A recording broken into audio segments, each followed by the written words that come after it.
Hi, this is Scott Garibay, and today I want to talk about Dungeons and Dragons, and I want to talk about the Dungeons and Dragons Waterdeep Tome Wall campaign.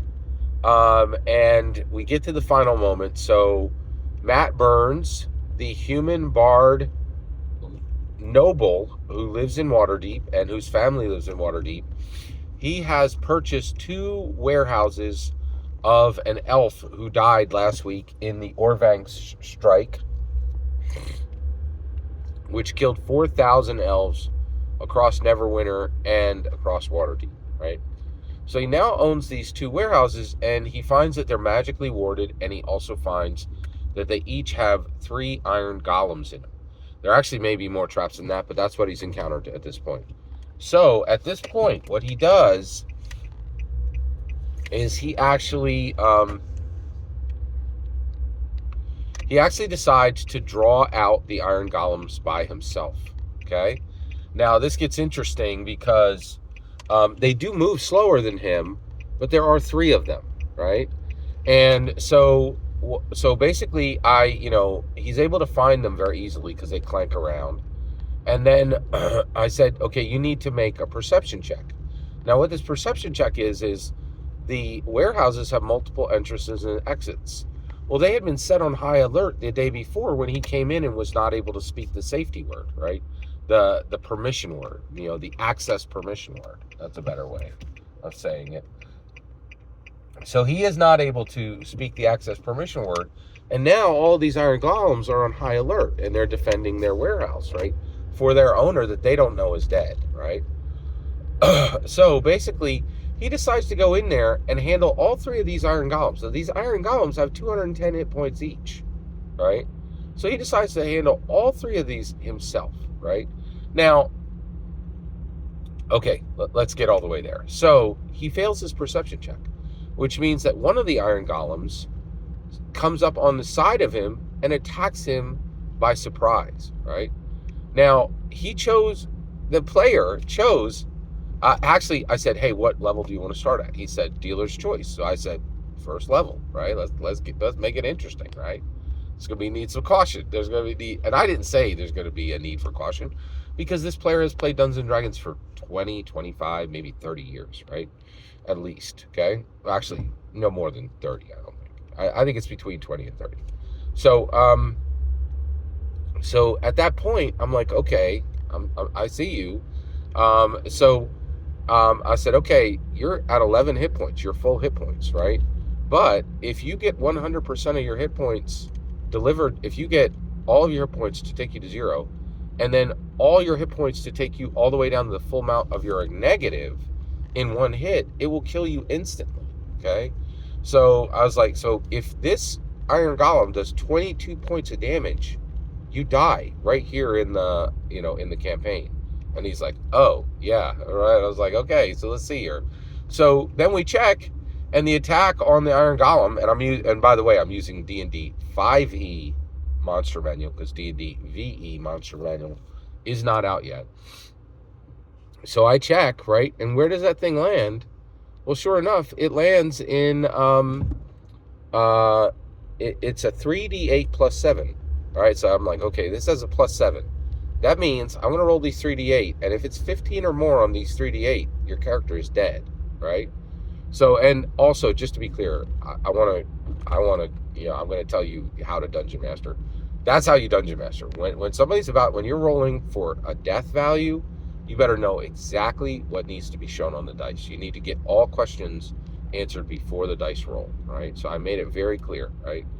So then I roll. On 1d8, it's an 8. On 1d8, it's a 7. And on 1d8, it's a 4. That is 19 points of damage. His character is dead, and the campaign is over, right? Now, why? Why is he dead, and why is the campaign over? Because he passed opportunity after opportunity after opportunity to protect his character. First of all, he could have said, I'm starting at 4th level. I'm starting at 8th level. I'm starting at 12th level. I'm starting at 16th level. He even had the right to say, I'm starting at 20th level, right? All that would have helped protect him, right? Next, and the reason why is the campaign would have not, my idea for the campaign, the tome wall, would not have changed regardless of his level, right? Now, he didn't know that, but, but still, choosing a higher level would have protected him. Second, he came across a gnome wizard who needed his help. Not only did he not ally that gnome wizard who needed an ally, he sent him packing, right? Just like, hey, and the guy's like, I need your help. He could have easily helped him. Would have been of no cost to him. He could have hid this wizard in one of his warehouses for nothing and immediately gotten an ally. He passed that opportunity. Then he was helped in the tavern by Shask and two other adventurers, all who could have allied with him. He could have taken one of the home guards from his own house, right? And so here's the lesson, right? Even Batman doesn't work alone, right? And you're not Batman, right? So one, there's a lesson there to the player, right? Like, hey, don't try to do the world alone. You have to have allies. And I know where this is coming from. I think we all want to walk through life alone, right? We're like, oh, I don't want to rely on anybody. But I have that, that desire as well often, right? But the reality is it's just not realistic. This world will eat you alive if you are alone. You cannot navigate this world alone. And I'm going to say, and this goes all the way up, right? Like, there's a lot of parents who are like, oh, I'll just elect to raise my child alone. That ain't going to work.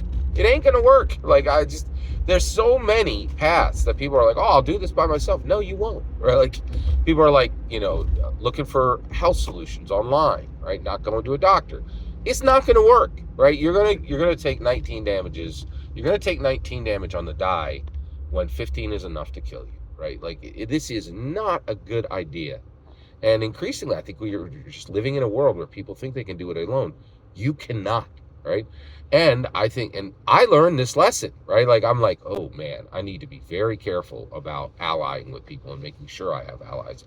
Even as I am untangling my ally, actually, the relationships I'm entangling right now, that's the reason I'm untangling them, is I'm not sure they're my ally, right? Like, so that's an interesting, but I do still have allies left, which is good, right?